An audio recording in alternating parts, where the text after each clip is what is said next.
Eu sou Mário Persona e essas são as respostas que eu dei aos que me perguntaram sobre a Bíblia. Você escreveu aflita, porque disse que não consegue falar a língua dos anjos. E pelo que entendi, você se converteu e se juntou a alguma igreja pentecostal e agora está sempre perturbada, porque você vê os seus irmãos e irmãs falando a língua dos anjos e você não consegue. Por que você não consegue falar a língua dos anjos? Simplesmente porque você é sincera e você não sabe fingir, além de você não se deixar levar por ataques de histeria coletiva. Simples assim. Essa história de língua dos anjos é uma das histórias mais mal contadas da cristandade. Depois que Deus causou a confusão de línguas em Babel, para que o homem parasse de se gloriar de sua própria capacidade, o pentecostalismo acabou emprestando a glossolalia, que é um fenômeno também tratado pela psiquiatria. E acabaram se gloriando justamente daquilo que Deus fez para que não se gloriassem. Falar em muitas línguas. Perceba, Deus dividiu as línguas dos homens porque eles estavam se gloriando de querer ser alguém, e hoje tem gente que se gloria porque fala muitas línguas. Como consequência, em alguns grupos cristãos, aqueles que não conseguem falar línguas estranhas ou a língua dos anjos são vistos como cristãos de segunda categoria, pessoas que não têm o Espírito Santo. Mas a Bíblia diz, ora, se alguém não tem o Espírito de Cristo, esse tal não é dele. Romanos 8:9.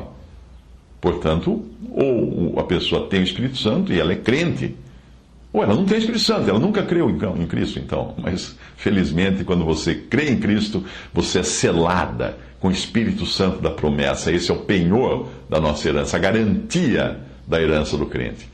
Mas para entender a questão das línguas, é preciso voltar ao Jardim do Éden. Lá havia uma só língua. E é com ela que nós encontramos Adão e Eva se comunicando no Jardim do Éden, falando com Deus e falando também com Satanás, que aparece ali na forma de serpente.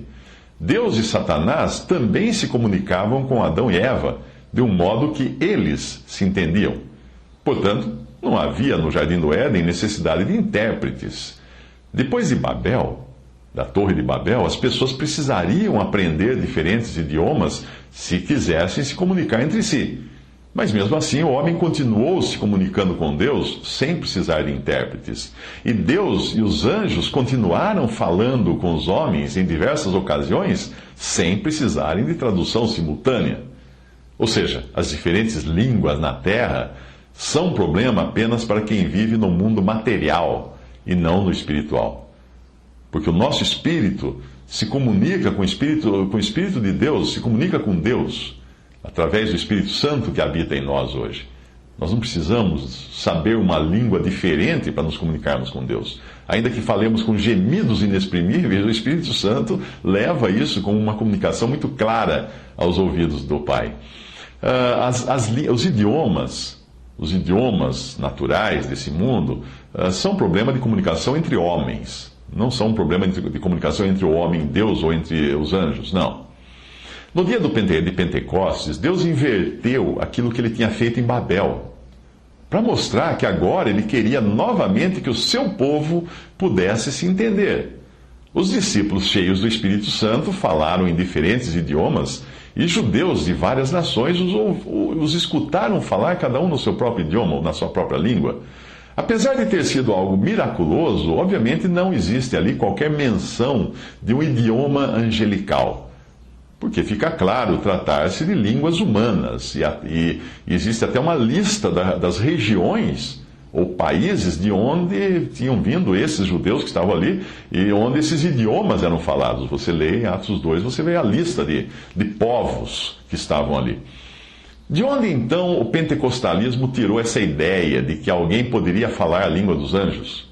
Bem, de 1 Coríntios 13:1, quando Paulo escreve o seguinte: ainda que eu falasse as línguas dos homens e dos anjos, e não tivesse amor, seria como metal que soa ou como o sino que tine.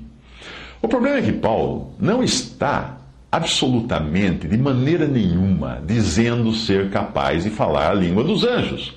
Ele está usando uma figura de linguagem. Para quem entende português, isso é uma figura de linguagem. E fica fácil entender isso se nós lermos os ainda que ele usa em todo o seu texto, em toda a passagem. Ainda que eu falasse a língua dos anjos, ainda que tivesse o dom de profecia, ainda que conhecesse todos os mistérios e toda a ciência, ainda que tivesse toda a fé, de maneira tal que transportasse montes, ainda que distribuísse toda a minha fortuna para o sustento dos pobres, ainda que entregasse o meu corpo para ser queimado. Percebeu? Ele usa a mesma figura de linguagem para dar vários exemplos. O foco de Paulo não está nas coisas que ele supostamente seria capaz de fazer, mas no fato de que de nada adiantaria fazer tudo isso se ele não tivesse amor. Essa é a mensagem, é essa mensagem que a passagem passa para nós. Ao focar na língua dos anjos, o pentecostalismo perde o foco totalmente, como uma criança que ganha um brinquedo de aniversário e prefere brincar com a caixa. Acha mais interessante a caixa do que o brinquedo que está dentro da caixa.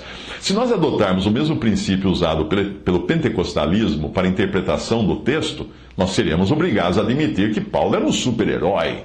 Paulo deveria sair nos gibis, porque além de falar a língua dos anjos, ele era capaz de falar todas as línguas dos homens, todos os idiomas que já foram identificados até hoje, que no caso são 6.912 pela pesquisa que eu fiz na internet. Nós vamos dizer que Paulo tinha o dom da profecia, que conhecia todos os mistérios da ciência, conhecia toda a ciência. Paulo tinha a fé capaz de transportar montes. Paulo era bilionário e filantropo e pretendia ser queimado, estando ainda vivo. Absurdo, não? Absurdo que Paulo poderia estar dizendo isso, afirmando essas coisas. Eu também acho absurdo.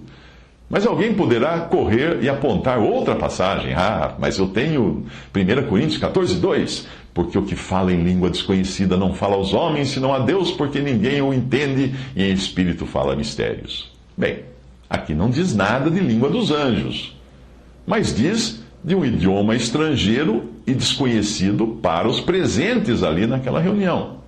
Parafraseando o versículo, o sentido seria mais ou menos isso. Porque o que fala chinês entre brasileiros não fala aos homens, senão a Deus. Porque ninguém o entende, e em espírito fala mistérios. É óbvio que eu não entenderia um irmão da China orando em chinês ao meu lado. E teria de admitir que aquilo tudo é um mistério para mim. E ele não está conversando comigo, ele está conversando com Deus. Eu não vou entender, mas Deus entende. A passagem continua com Paulo explicando que o que fala em língua desconhecida edifica-se a si mesmo, mas o que profetiza edifica a igreja. O que Paulo quer dizer com isso? Que falar num idioma estrangeiro e desconhecido aos outros é algo maravilhoso? Não! Ele está dizendo exatamente o contrário. Ele está dizendo que é algo que chega a ser egoísta quando é feito na congregação, porque não edifica ninguém, senão aquele que está falando. E Paulo segue mostrando que profetizar, isto é, falar das coisas de Deus e da sua palavra numa língua inteligível, é algo muito melhor, muito superior ao esse balbuciar extático numa língua estrangeira. Veja o que ele diz: a não ser que também interprete para que a igreja receba edificação. Ele mostra assim a inutilidade de se falar numa língua desconhecida entre irmãos sem um intérprete. Simples assim. Se você já participou de uma palestra numa língua estrangeira que você não entende, vai reconhecer que foi pura perda de tempo. É por isso que Paulo continua falando da falta de proveito de se falar numa língua estrangeira que ninguém entenda, chamando a isso até de um colóquio entre bárbaros, lá em 1 Coríntios 14, 11. Você não iria querer ser um deles, não é mesmo? Ele diz o seguinte: se eu ignorar o sentido da voz, serei bárbaro para aquele a quem falo, e o que fala será bárbaro para mim.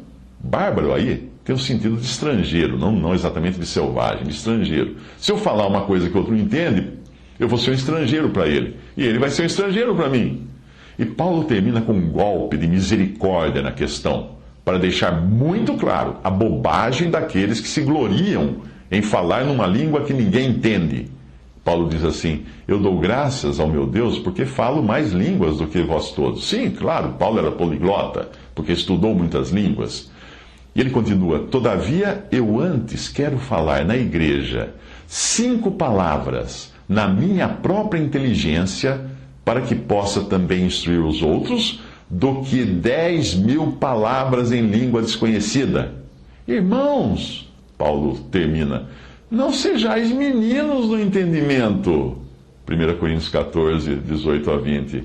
Poderíamos dizer que Paulo está dizendo assim: irmãos, crianças, vocês estão brincando com a caixa, esqueceram de brincar com o brinquedo que veio dentro da caixa. Essa última expressão de Paulo, em linguagem de hoje, ficaria assim: ô gente, deixe de agir como crianças. É isso que Paulo está dizendo. Mas veja que em nenhum momento o assunto ali é alguma língua angelical. Mas ele está falando de idiomas humanos, línguas humanas. É preciso você distorcer muito o texto para acreditar em outra coisa. Neste momento, então, viria alguém, tirando-o da lapela, do bolso, 2 Coríntios 12, 4. Quando diz, Paulo está falando na terceira pessoa aqui, pela sua humildade, ele fala na terceira pessoa, ele diz de alguém que foi arrebatado ao paraíso e ouviu palavras inefáveis que ao homem não é lícito falar. Bem, se esse versículo estiver falando de alguma linguagem angelical, então fica muito claro que o homem está proibido de falar palavras nessa tal língua, porque Paulo fala, o homem não é lícito falar. Será que eu deixei passar alguma passagem de uma suposta língua angelical? Eu acho que sim, deixei passar uma que também é usada pelos pentecostais, Romanos 8, 26. E da mesma maneira também o Espírito ajuda as nossas fraquezas, porque não sabemos o que havemos de pedir como convém, mas o mesmo Espírito intercede por nós com gemidos inexprimíveis. E aquele que examina os corações sabe qual é a intenção do Espírito, e é ele que, segundo Deus, intercede pelos santos. Bem, eu entendo que aqui não está se referindo a uma língua, mas está se referindo às intenções do Espírito Santo em nós. E esses gemidos não são nossos, são gemidos do Espírito. Leia de novo, leia de novo. Da mesma maneira, também o Espírito ajuda as nossas fraquezas, porque não sabemos o que havemos de pedir como convém, mas o mesmo Espírito intercede por nós com gemidos inexprimíveis. É Ele. É Ele que está fazendo isso. São os gemidos inexprimíveis do Espírito Santo. Diante de tudo isso, eu perguntaria: que vantagem alguém teria por falar numa língua dos anjos? Primeiro, em nenhum lugar nós somos encorajados a nos comunicarmos com anjos, mas sempre nos comunicarmos diretamente com o Pai e com o Filho. Perceba que nem mesmo nós encontramos alguém na Bíblia se comunicando com o Espírito Santo, falando ao Espírito Santo, orando ao Espírito Santo. Não tem ninguém na Bíblia que faça uma oração ao Espírito Santo. É errado fazer uma oração ao Espírito Santo, embora ele seja Deus. Ele é uma das pessoas da Trindade, mas ele está hoje na Terra para mostrar Cristo e não para apontar para si mesmo. Mas nós somos exortados, sim, a orar a Deus Pai e a Deus Filho, o Senhor Jesus Cristo. Portanto, se eu já tenho acesso a Deus Pai e a Deus Filho para as minhas orações, por que eu iria querer falar com anjos em um idioma que nem eu entenderia? Que utilidade isso teria para o anjo encontrar um ser humano falando coisas que nem sabe o que significam para si mesmo, para o próprio ser humano, e querendo falar com o anjo? Se alguém pretende se comunicar dizendo coisas que não sabe o que significam, isso não é comunicação de maneira nenhuma, porque para nós nos comunicarmos nós temos que ter inteligência na comunicação. Qual a utilidade de eu falar uma língua que nem eu, nem ninguém entende? Qual a utilidade? Tem uma utilidade. Tem, claro que tem uma utilidade. Se eu quiser me exibir diante dos meus irmãos, para eles olharem e falarem assim, ele é o máximo, ele fala numa língua que ninguém entende, nem ele, nem ninguém. E se eu falasse a pretexto de falar com Deus ou com anjos, por que eu precisaria de tal idioma angelical se nós nunca, absolutamente nunca na Bíblia, nós encontramos Deus ou os anjos falando com seres humanos em outra língua que não seja a da pessoa que está envolvida na conversa? Mesmo que alguém alegasse a possibilidade de se falar uma língua dos anjos nessas manifestações de histeria coletiva que nós vemos em algumas igrejas pentecostais, ainda assim essas pessoas não estariam cumprindo a ordem clara que é dada na palavra de Deus. 1 Coríntios 14, 27 a 35 diz claramente: se alguém falar em língua desconhecida, faça-se isso por 2, ou quando muito, 3, e um depois do outro. E haja intérprete. Mas se não houver intérprete, esteja calado na igreja e fale consigo mesmo e com Deus. Porque Deus não é Deus de confusão, senão de paz, como em todas as igrejas dos santos. As vossas mulheres estejam caladas nas igrejas, porque não lhes é permitido falar. Mas estejam sujeitas, como também ordena a lei, e se querem aprender alguma coisa, interroguem em casa seus próprios maridos, porque é vergonhoso que as mulheres falem na igreja. Agora, ninguém poderá dar a desculpa de que não viu essas instruções claras na palavra de Deus. E mesmo assim, eu aposto um doce, como você, na igreja onde congrega, está todos os dias vendo essas regras serem desrespeitadas quando aquelas pessoas começam todas a gritar em línguas estranhas e desconhecidas, alegando, às vezes, que são línguas dos anjos ou que são línguas estrangeiras. Isso não glorifica a Deus. Muito pelo contrário.